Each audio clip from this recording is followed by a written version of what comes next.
and welcome to the Startup and Career Show, your destination for inspirational stories and real life experiences of people who have shown determination and perseverance against all odds. We are speaking to one such person who has survived 4 life-threatening surgeries and over 30 rejections by schools and corporates. Mr. Sumit Agarwal, disability and inclusion TEDx speaker. He is the LinkedIn top voice with 100 million views, and his life goal is to make 1 million people with disabilities thrive and succeed. A very warm welcome, Sumit. Glad to have you on the show today. It's a pleasure to be here. So, Sumit, before we talk about your professional journey, would like to ask you specifically, how did you cope up with life-threatening surgeries and rejections that you faced in your life? Did they not derail you or demotivate you at all? So, one of the advantages I had is when I had these surgeries, I was pretty young, right? And I was a pretty jolly kid, right? I did not get deterred by anything. So, the nurses in the hospital used to tell me when I used to wake up from my anesthesia, I used to start cracking jokes because the hospitals used to have a very gloomy atmosphere, right? And I as a kid used to believe that you should always laugh and make other people laugh as well, right? I don't know how I did not end up in stand-up comedy, but that might be another discussion. So, uh, I I am lucky by the grace of God that I survived those surgeries because, again, anytime you go into a surgery, you are totally in the hands of a doctor, right? And I'm lucky that I have had good doctors who were able to pull me through the surgery, and I'm living a normal life now. So it's all thanks to the doctors. Technology was not so advanced back then, but whatever we had, I'm sure it made it work, right? This is a very positive approach, Sumit, that you're having per se in life. But the point is that even as a child, you were facing rejections, right? And you faced rejections even in school, right? Forget about the corporate life. But so as a child, how were you coping those things? Because it's not easy in that sense. Yeah, I was very young, right? When you want to start school, that time you have to be 2.5 years, 3 years to be starting school, right? And I used to see my mother go into the schools, and she used to come out crying.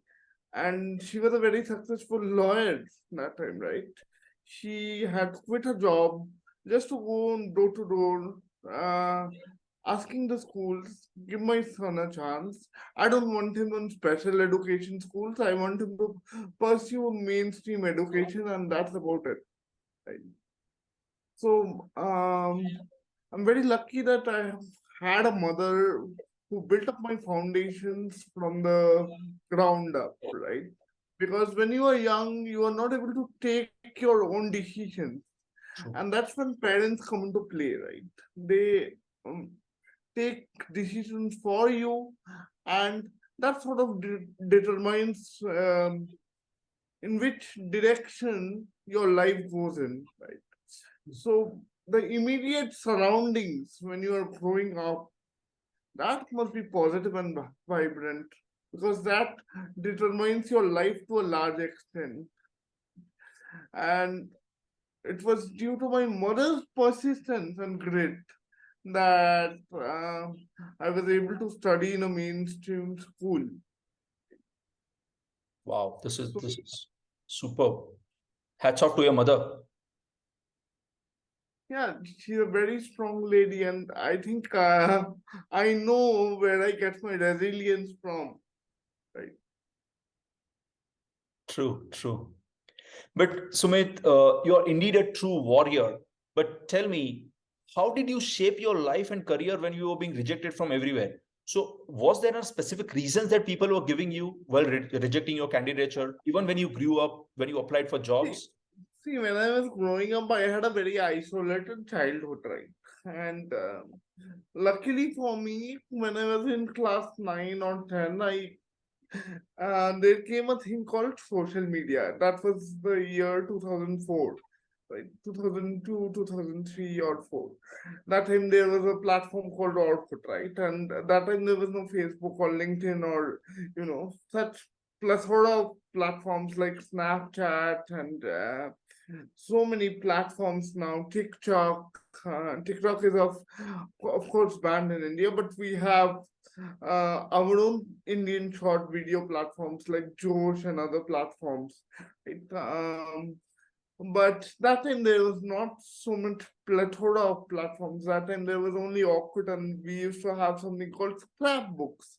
We used to write our thoughts, detailing in the scrapbook. So I made a lot of friends from Orkut, and that time I realized that technology can be an enabler. At a very young age, I realized that technology can be a good friend if used in the right direction.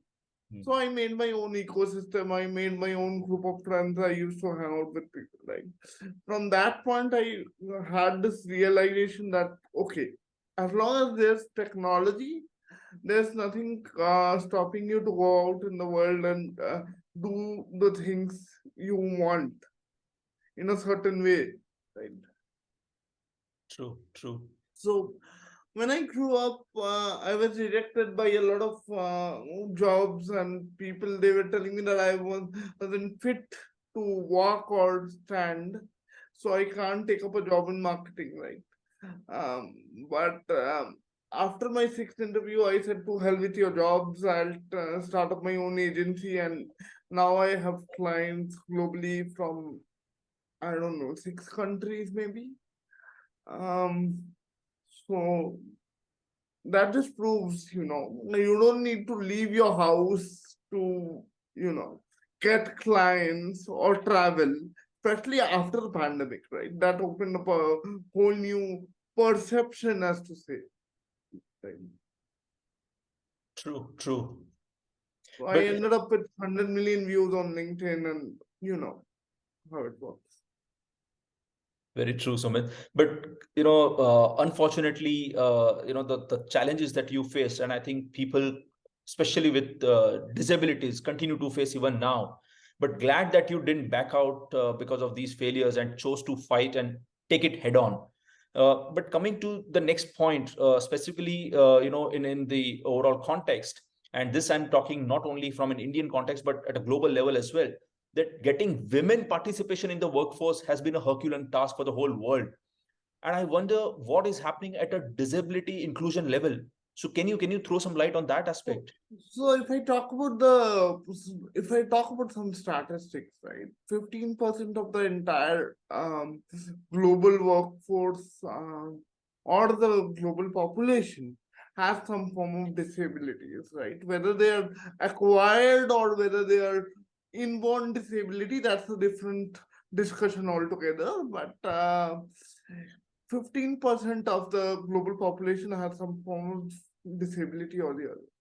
Now, if I talk about countries like US and UK and other countries, right, the acceptance is there. It's at a much higher level, and people with disabilities are even taking up managerial posts and higher posts where they can become directors and CEOs of their own companies. But if I talk about a developing country like India, it is a much more difficult conversation to have. One, because most of the time the issues stick mostly to gender diversity and LGBTQ.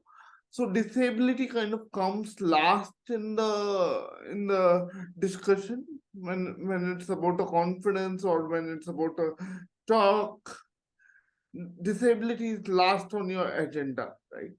And so if you're a woman with a disability in India, there is 90% chance that you're not employed. And there is 80% chance that you haven't even got entry to a basic school.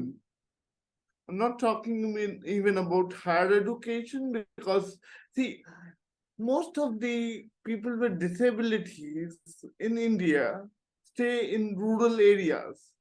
So you have to understand that if you're a person with a disability in India or any other developing country, I'm not talking about the advanced economies, right? They are at a much better stage when it comes to accessibility, transportation, education, and other issues, right? But when you talk about a developing country like India, what happens is you have a large amount of population, right? And most of the people with disabilities stay in rural areas, right? In rural areas, if your child is a girl and is a person with a disability, you do not spend on her education. You simply have a different child and focus on that child, neglecting the person with a disability. That's how the scenario has always been, if you talk about developing countries. Now, if you talk about the corporate side of it, from the diversity and inclusion perspective, companies are not welcoming to hire a person with a disability who's a woman, because they have their own hygienic needs, their own toiletry needs, their own accessibility issues, and they assume since you're a woman with a disability, you cannot be in leadership positions. Even if you are a woman with a disability who's employed, you are given an entry level job role. In India, you hardly are able to see people with disabilities in leadership or directorial positions unless you are able to own or open your own company, which is a totally different case and which is not possible unless you have a lot of money, because the banks are also not willing to give you loans if you are a person with a disability. So you have to have that family backing, family background, that they can invest a lot of money into your venture so that you can become a CEO of your own company. True, true.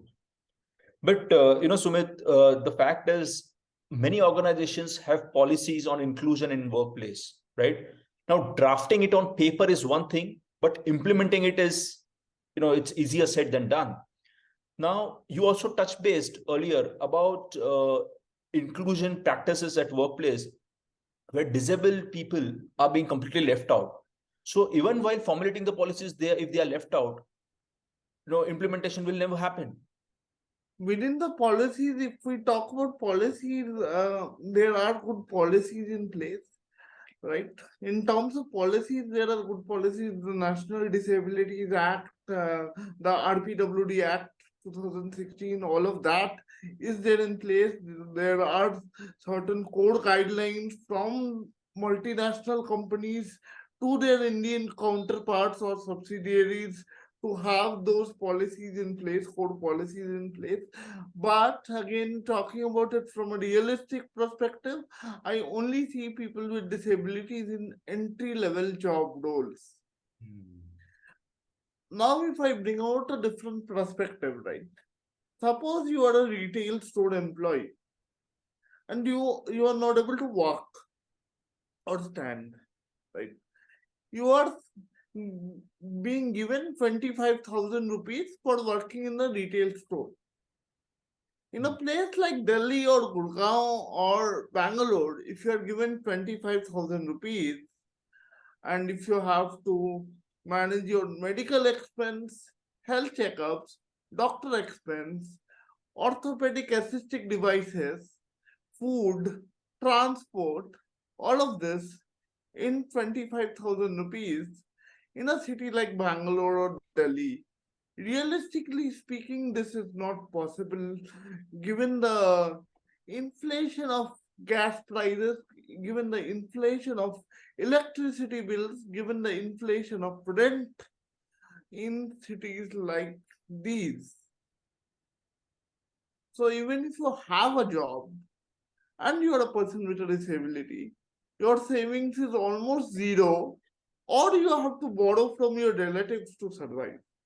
But Sumit, what you said is a very, very startling issues that people faced, right? Especially the ones who are challenged. One is there is a rejection at a job level, or even if they are getting an opportunity, it's at a very entry level. Now, it's not that the people are not talented, right? And yours is a story of complete determination where you got rejected, but you ensured to fight it back. Now, how many people can actually do that, right? Due to multiple issues. But in your experience, do you find that this is lack of awareness because of what people are unintentionally keeping the disabled people out, or is it a purposely where people are not taking any effort in bringing the inclusion in into place? If I talk from the US perspective and if I talk from the Indian perspective, in US what happens, people with disabilities hate the society. They say that the society has excluded us, and um, we want to be a part of the society, but the society is something which has quarantined us. So they are very aware of their rights. If we talk about the Indian perspective, parents of people with disabilities do not want to accept that their child is disabled. If they are born with a disability, they don't want to accept. Number one. Number two is, if they understand their children have some form of disability, they want to keep it invisible. Like, he has no problem, he has just a little bit of issue, he's a little bit hyper. They will not say my child is autistic. They will say he's a little bit playful and hyper. So in Indian perspective, people are mostly ashamed of embracing their disabilities. It is a sign of failure, shame, and how do I call it? Embarrassment. So if people start hiding their disabilities at one side, so if you don't fight for your rights, like the people in other countries do, then the corporates will also take advantage of you, right? Then they will say that, okay, they don't want to fight for their rights, they want to stay invisible because of some embarrassment or cultural issue or whatever may be the reason. But people with disabilities in India are somehow responsible for their own plight, or their immediate family members are responsible for their own plight. So if I talk about people with disability is who have acquired disabilities because of some accidental issues, then people will say that, oh my god, his luck was like that. He's not a person with a disability, but his luck was bad, so that he got into an accident. But he's normal. He's completely normal, quote unquote normal. But they will not accept that due to the accident he lost a leg or a hand, or somehow he has become a person with a disability. So the acceptance is not there due to the cultural multi-layers society that exists in India. True. But Sumit, I'd like to understand your perspective, because many times, we are told from a linguistic standpoint that we should address as differently abled or specially abled persons, right? And you have been talking about persons with disabilities loud and clear. So, what is it that you have a different perspective on this specifically? See, the United Nations Charter for People with Disabilities, right? UNCRPD clearly states that any language apart from persons with disabilities is incorrect and is an offense. Right? India is a country which is signatory to the UNCRPD. Right? Given that, the correct language, according to United Nations, is persons with disabilities. And I believe that that is the correct language according to me as well, because if you call a person specially abled, everybody is specially abled. You might have some special abilities, right? Then you are uncomfortable, then you are again further uncomfortable with the language that he has a disability. That is why you are looking for alternative language like specially abled, differently abled. Every person is different. What is there to be differently abled? You have to accept that the person has a disability. In India, there is the lack of acceptance of disability. It has become something to be ashamed of. And unless that changes, I don't think companies are willing to accept people with disabilities at a very hired role or at a managerial role as well. Because if you are ashamed of yourself, how do you expect that the companies will accept you? Well said, Sumit, on this. But if I were to ask you specifically, and since you are, fighting for a cause as well, how do you show and implement an inclusiveness in the workforce? If you can share certain tips on this, Sure, corporates to sure. implement. So, according to the, do you want me to speak from an Indian perspective or should I speak from a global perspective? I would suggest you talk on both the sides so that there is So, something to if listening. I talk about the Indian perspective, right?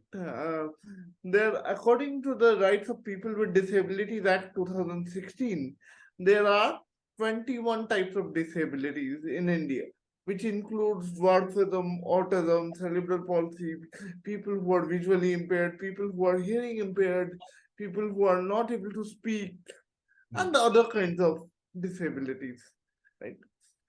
So if the company wants to hire persons with disabilities, first they want to first they have to figure out that okay, this is the job role for which I want to hire a person with a disability. Then they have to leave the categories open. Right? Because a lot of companies, even at a global level, right, even if in the US and UK market, I've seen two blind people wanted for this job role. Why do you specify that you want blind people or deaf people or mute people or any other kinds of people? Just write the job role and leave it open for people with disabilities. Then, when the person comes for the interview, ask what kind of support they want. For example, if a person who is not able to see would need some assistive tools in the computer, which can probably dictate, right? A person who's not able to hear would need subtitles and captions for a video so that the person can read, right? A person who is unable to speak might need other people to, kind of know sign language interpretation. So all of this, you have to identify that okay, I want a graphic designer for this role. Now I don't care what kind of disability that person has, even if the person is not able to see, but the person is able to make good graphics, right? The person is able to make good graphics, I will keep that person. I've heard a lot of company managers say, okay, blind people cannot be graphic designers. I said, that is incorrect because I've seen a lot of people who are not able to see and they're very good painters, amazing painters. So, what is the difference between graphic designing and painting? If you can paint, you can do a very good graphic designing as well. So that is the only policy that okay, if you are hiring somebody, ask what kind of support they need. That is what most companies don't do. Most companies build up ramps. Most companies build up wheelchair accessible toilets, and then they say that okay, we are an accessible and inclusive company. No, you're not. You have to ask people who are applying to your jobs, okay, what kind of support do you need? For example, if I were to work in any company, XYZ company, today, and if they ask me what kind of support would you need, I say I would not need separate toilets, but I would definitely need. If you send me out of Calcutta, I would need somebody along with me to stay with me because I cannot walk or stand without support. So I need their flight fares to be paid along with my flight fares so that I have no hindrances while I'm traveling for a meeting. A person who has dwarfism, right, might need hotels and places which have low chairs, low tables, and which has doors that can be opened from a very smaller height. So the kind of support I would need is a very different kind of support from somebody else would need, right? So companies are trying to fit all 21 categories inside a box. I don't think that is ever going to happen. I know a lot of people who are not able to go out into the sun because of a skin condition. True. So have their meetings in the evenings. I know a lot of people who would not use the stairs but use the elevators. So have a office location where they could use the elevator. I know a lot of people who would, take short breaks between the works. They cannot work for long hours. So if you can have a nap room for them,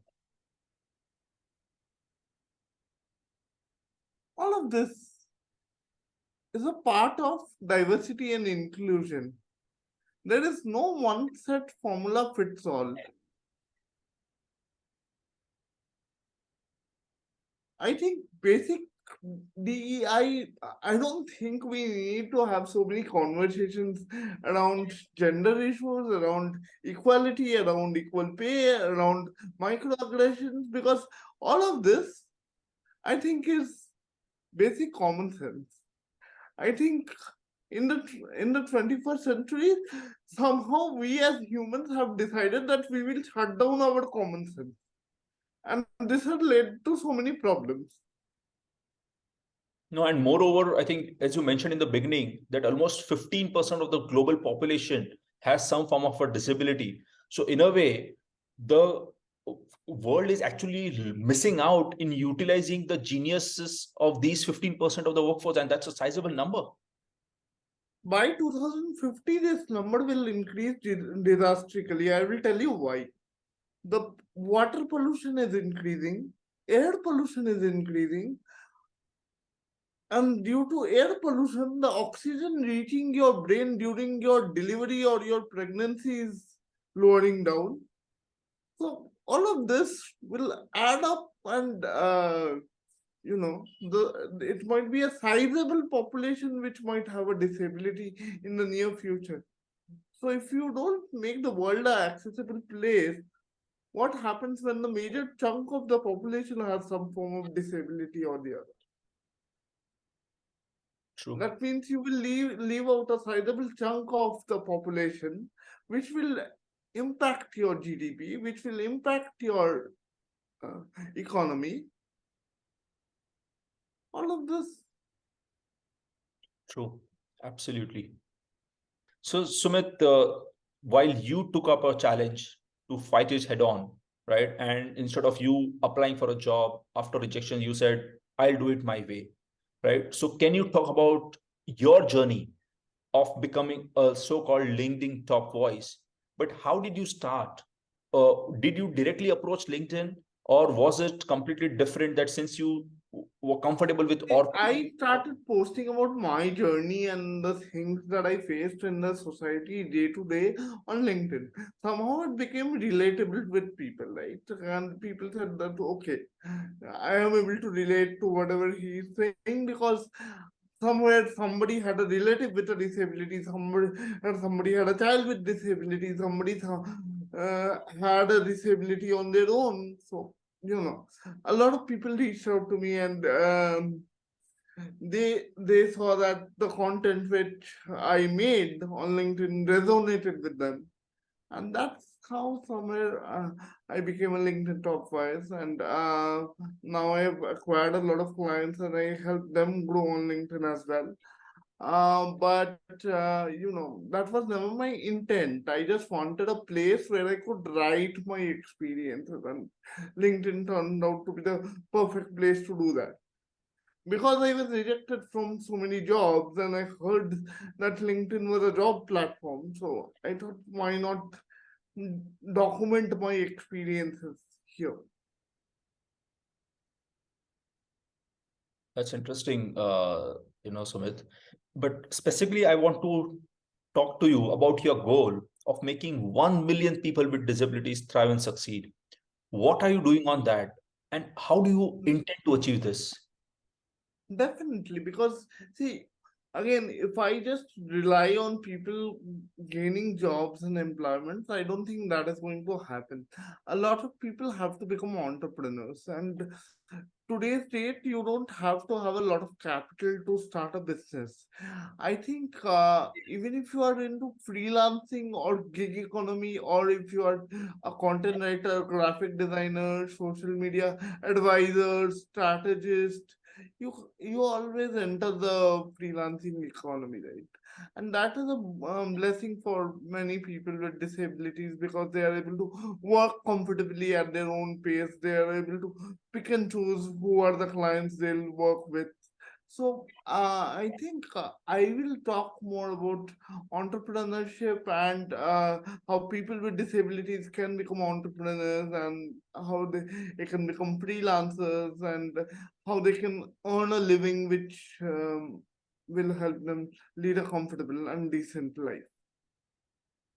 So that is my goal, where I have been approached by a lot of people on LinkedIn, and they've told me that, Sumit, looking at your content, I have decided to become a graphic designer. Somebody has decided to become a social media marketing manager. Somebody has decided to, help other people document their meetings.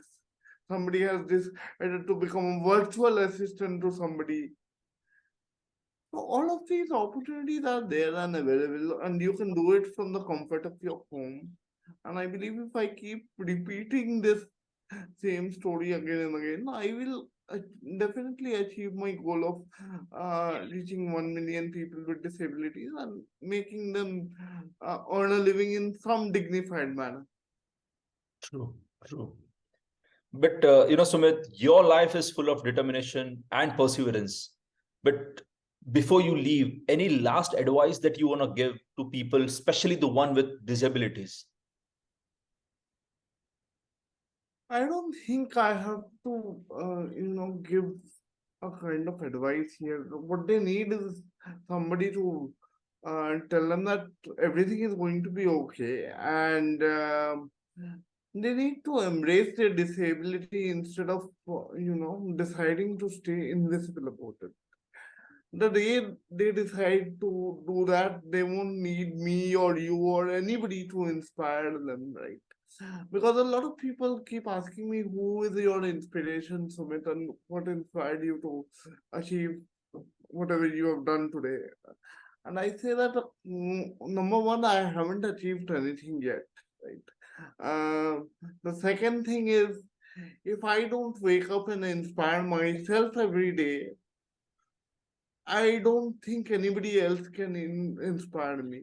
Even if it's my parents, even if it's my teacher, I don't think anybody external can inspire you if you don't inspire yourself every day. You should look up in the mirror and say, okay, you are the inspiration.